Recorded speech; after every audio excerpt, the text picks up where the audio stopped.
বাংলাদেশের আগামী দিনের রাজনীতির ভবিষ্যৎ আপনি কীভাবে দেখছেন? রাজনীতি নিয়ে তো আমি খুব দুশ্চিন্তায় আছি, কারণ এই সরকার 6 মাসে অনেকগুলি কাজ করতে তারা ব্যর্থ হয়েছে, যেগুলি তারা আমরা আশা করছিলাম তারা করবে।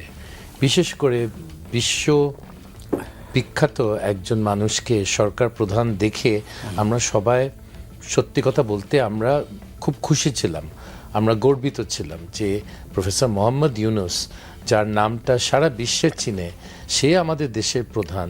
এটা তো আমাদের একটা নাগরিক হিসাবে একটা গর্বের কথা। কিন্তু 6 মাসে তারা কি করতে পেরেছে এটা নিয়ে অনেক প্রশ্ন আছে। তাদের মধ্যে তারা একটা নতুন রাজনৈতিক দল তৈরি করতে চায়, এই সরকারের ভিতরে মানুষগুলি। তো এটার ফলে তো এই দলের এই সরকারের নিরপেক্ষতা নিয়ে আমার প্রশ্নবিদ্ধ হয়ে গেল। তারা কি ধরনের সুষ্ঠু নির্বাচন করবে? তারা একটা দলের পৃষ্ঠপোষক হিসাবে তারা নিজেদেরকে চিহ্নিত করেছে। সো এই জিনিসটা আমার খুবই আপত্তি লাগে। তাদের দ্বারা একটা সুষ্ঠু নির্বাচন হবে আমি এটা বিশ্বাস করি না।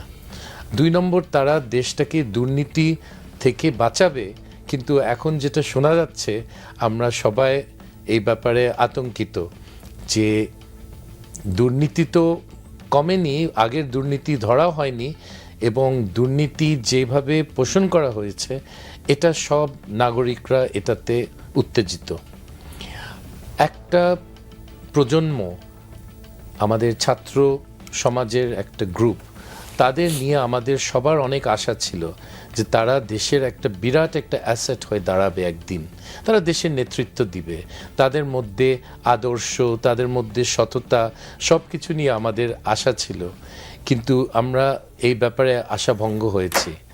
তাদেরকে বিনষ্ট করেছে একটা লোভী একটা গ্রুপ। আসিফ নজরুল বলে একটা আইন উপদেষ্টা, নিম্নমানের একটা লোককে দেওয়া হয়েছে। এই লোকটি এবং তার একটা গ্রুপ, তারা এই ছাত্রদেরকে ভুলিয়ে ভালিয়ে রেখেছে, তাদেরকে ব্যবহার করা হয়েছে, এবং এটার জন্যে আমি তাদেরকে 100% দায়ী করি। এদের যে সম্ভাবনা দেশের জন্যে সেটা নষ্ট করেছে। আমি খুব আশাবাদী ছিলাম, কিন্তু এখন আর না এদেরকে নিয়ে, কারণ যে ধরনের কথা শোনা যায় এটাতে আমরা কখনো আশা করিনি যে এই ছাত্ররা এত তাড়াতাড়ি তারা ক্ষমতার লোভে, ক্ষমতার যে মিষ্টির ভান্ডার একটা আছে সেটা তারা ব্যবহার করবে। আপনার কথা থেকে মনে হচ্ছে যে নির্বাচন নিয়ে আমার মধ্যে একটা সংশয় আছে। আমার মনে হয় যে নির্বাচন অনেক দেরি আছে। এরা খুব সহজে নির্বাচন দেওয়ার মতো লোক না।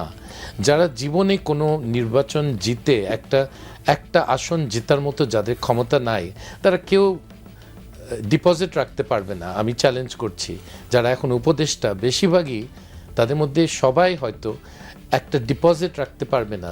ডিপোজিট বরজাপ্ত হবে, হ্যাঁ, জামানত বরজাপ্ত। তারা তো রাজনীতির লোক না। নির্বাচন হবে না, এবং নির্বাচন হলে এটা সুষ্ঠু নির্বাচন হওয়ার সম্ভাবনা আরও কম এদের দ্বারা, কারণ তাদের একটা এজেন্ডা আছে, তাদের একটা পার্সোনাল প্রাইভেট এজেন্ডা আছে এই গ্রুপটার। কেন আশা করেন একটা সুষ্ঠু নির্বাচন? বাঙালি জাতির একটা অধিকার আছে একটা ভোট দিয়ে তাদের উপরে কে শাসক হবে এটা নির্ধারণ করার, কিন্তু সেই আশাটা পূরণ হবে না এদের অধীনে আমার মনে হয়। শহীদ খান, আপনি রাজনীতির মানুষ, এখন বিশেষ করে রাজনীতিতেই আছেন। রেজা কিবরিয়া তো তিনি তো রাজনীতির এখনকার মোটামুটি একটা পোস্টমর্টেম করেছেন কি হচ্ছে না হচ্ছে, আপনি কীভাবে দেখেন?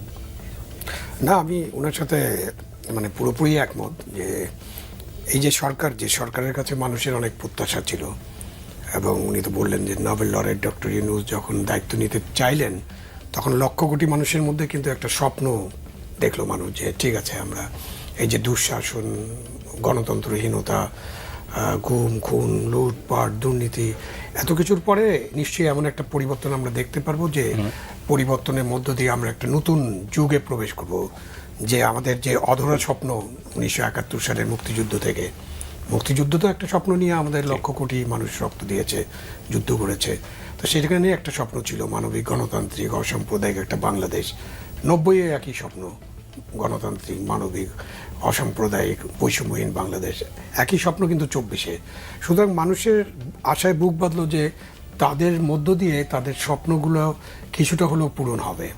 আর যখন আমরা 6 মাস পরে আলোচনা করি, তখন যদি আমরা তাকাই 3-4টা ফ্রন্টে, প্রথম ফ্রন্ট উনি আরও বিস্তারিত বলবেন। আমাদের ইকোনমিক ফ্রন্টে দেখেন মুদ্রাস্ফীতি, এটা কিছুই কমে নেই, দ্রব্যমূল্য কোনোটাই কমানো যাচ্ছে না, আবার রোজার মাসে যে কী হবে সেটা আমরা এখনও জানি না।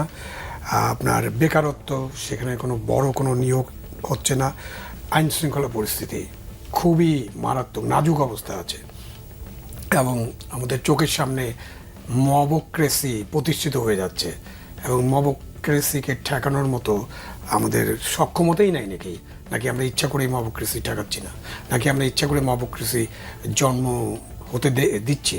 তো এইসব নানান কারণ আছে, এবং নানান কারণে তাদের কাছে মানুষের অনেক ব্যাখ্যা চাওয়ার আছে। ছাত্র গণ অভ্যুত্থানের ইনুস সাহেবের মতো ছাত্র গণ অভ্যুত্থানের যারা নেতৃত্ব দিয়েছিলেন, তাদের উপরেও কিন্তু মানুষের একটা ভরসা ছিল যে তারা এত বড় একটা স্বৈরাচার ফ্যাসিস্ট সরকারকে পলায়নে বাধ্য করেছে, এবং এই আন্দোলনটা তারা কোটা আন্দোলন দিয়ে শুরু করলো, খুব একেবারে নিরামিষ একটা আন্দোলন, সেটা একটা গণ অভ্যুত্থানে রূপান্তরিত হয়েছে। তো তাদের কাছে প্রত্যাশা ছিল যে তারা একটা ভ্যানগার্ডের মতো থাকবে, জাতির বিবেকের কাজটা করবে। কিন্তু হঠাৎ করে দেখা গেল উনি যেটা মিন করলেন যে তাদেরকে গভর্নমেন্টে নিয়ে যাওয়া হলো, কি লোভ দেখানো হলো কিনা।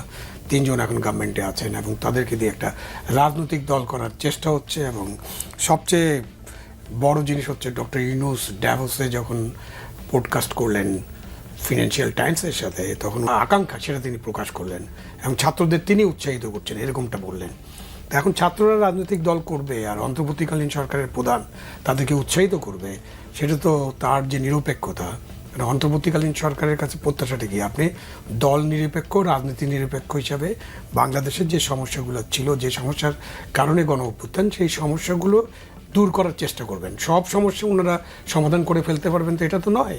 সুতরাং তাদের এই কিছু সংস্কার করতে চান, এবং সংস্কারের দাবিটা কিন্তু জনগণের দাবি। এটা আমরা চিন্তা করছি যে জনগণ এটা চায়, কতটুকু চায়।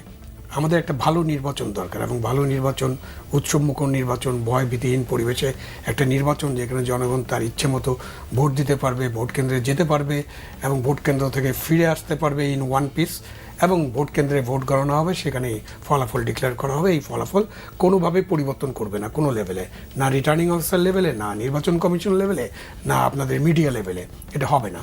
সেরকম একটা নির্বাচনের মধ্য দিয়ে জনগণের সরকার যদি প্রতিষ্ঠিত হয়, ইউনূস সাহেব জনগণের সরকার নয় এটা আমি বলছি না, তারও ছাত্র গণ অভ্যুত্থানের মধ্য দিয়ে এবং একটি হাইকোর্ট রেফারেন্স, সুপ্রিম কোর্ট রেফারেন্সের মধ্য দিয়ে আসছেন।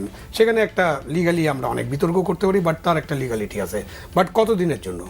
নামটাই তো অন্তর্বর্তীকালীন সরকার, সুতরাং এটার তো একটা মেয়াদ থাকতে হবে, এবং ওই মেয়াদের মধ্যে ওনারা যদি ওনাদের প্রথমেই বসে ঠিক করা উচিত ছিল, মানে যেটা ওনারা করেন নাই, আমি জানি না কেন করেন নাই, যে আমরা এত দিনের মধ্যে এই কাজগুলো করব, এবং এই কাজগুলো করে আমাদের একটা নির্বাচন দেব। তারা তো এখন পর্যন্ত তাদের কারো কথাবার্তায়, এমনকি প্রধান উপদেষ্টার কথাবার্তায় আমি কোনোভাবেই বুঝতে পারছি না যে তারা একটা নির্বাচন করতে চান, নির্বাচন ভালো একটা নির্বাচন, অংশগ্রহণমূলক নির্বাচন, এবং এই স্ট্যান্ডার্ডের নির্বাচন যেটা জনগণ অ্যাকসেপ্ট করতে চান, এরকমটা মনে হচ্ছে না।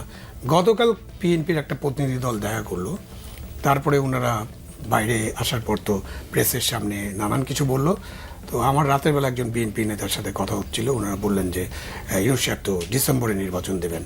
তাই আমি বললাম এটা তো আপনার মহাসচিব বলেছে, বা আপনার প্রতিনিধি দল বলছে।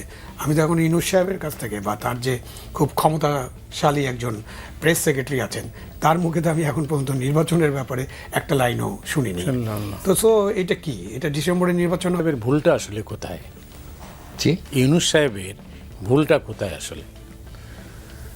ইউনূস সাহেবের ভুলটা আমি ধরতে চাই না, কারণ উনি এত বড় মাপের একটা মানুষ আসছেন বাংলাদেশের এই জটিল রাজনৈতিক পরিস্থিতিতে। উনি হয়তো ওনার চারিপাশে যাদেরকে রেখেছেন হয়তো সবচেয়ে ভালো চয়েস করেননি। এটা ওনাকে দোষ দেওয়া যায় না। উনি বিদেশে অনেক দিন ছিলেন, আসা যাওয়াতে থাকেন, উনি হয়তো অত চিনেন না। কিন্তু বড় জিনিসটা হলো উনি আসল কাজগুলি করেননি। দেশে আইনের শাসন ফেরত আনাটা খুব জরুরি ছিল। কিসের বিনিয়োগ, কে বিনিয়োগ করবে? যেখানে ছাত্ররা, শ্রমিকরা, তাদের খেয়াল হলো একটা জায়গা গিয়ে পুড়িয়ে ফেললো, এখানে আমি বিনিয়োগ করার জন্যে আপনি বিনিয়োগকারী আসবে দেশি বা বিদেশি, এটা অসম্ভব। ওকে, আইনের শাসন প্রথমে ফেরত আনা দরকার, যেটা উনি বললেন সেক্রেটারি সাহেব, যে মবক্রেসি, যে রাস্তায় কয়েক হাজার লোককে জড়ো করলে তারা যা খুশি করতে পারে, এটা নিয়ে কেউ আপত্তি করলে এটাও আপত্তিকর হয়ে যায়। আপত্তি করাটাই এখন আর পারছে না লোকে। সরকারের কোনো ভুল কাজে প্রতিবাদ করাটা এটা অন্যায়। মানুষকে একটা মিটিং থেকে আমি শুনেছি ছাত্রদের গ্রুপ তাদের এই সরকারের বিরুদ্ধে কয়েকজন কথা বলেছে, ওদেরকে মারধর করেছে। তো এটা তো শেখ হাসিনার, খুনি হাসিনার আমলের মতোই তাহলে চলছে। তো আইনের শাসনটা ফেরত আনা খুব জরুরি। এই যে বাড়িগুলি পুড়িয়ে দিচ্ছে আওয়ামী লীগারদের, এইগুলি প্রথমে এটা হয়, এই ধরনের কাজ হয় যখন মানুষ আইনের উপরে আস্থা তারা হারিয়ে ফেলে, যে আইনি কোনো ব্যবস্থা নেওয়া হচ্ছে না বলে তাদেরকে হাতে নিয়ে তাদেরকে গিয়ে পুড়িয়ে ফেলতে হবে তাদের বাড়ি। এইসব বাড়ি, এইসব জমি, এইসব রিসর্ট, এইসব ফ্যাক্টরি, এগুলি সরকারি খাতে নিয়ে আসা দরকার, এগুলো সিজ করা দরকার, বরজাপ্ত করা দরকার। তারপরে এই সরকারি সম্পদ কারো ক্ষতি করার সাহস থাকা উচিত না। এটা তো পুড়িয়ে কোনো লাভ হলো না। দেশের কী লাভ হয়েছে আমাকে বলেন? কয়েকটা ফ্যাক্টরি, কয়েকটা মানুষের বাড়ি পুড়িয়ে কোনো লাভ হয়নি কারো। কিছু মানুষ লুট করতে পেরেছে, তারা সেই বাড়িতে গিয়ে তারা লুটিং করেছে, কিন্তু এছাড়া দেশের কোনো লাভ হয়নি। এবং এই সব জিনিসগুলি আবার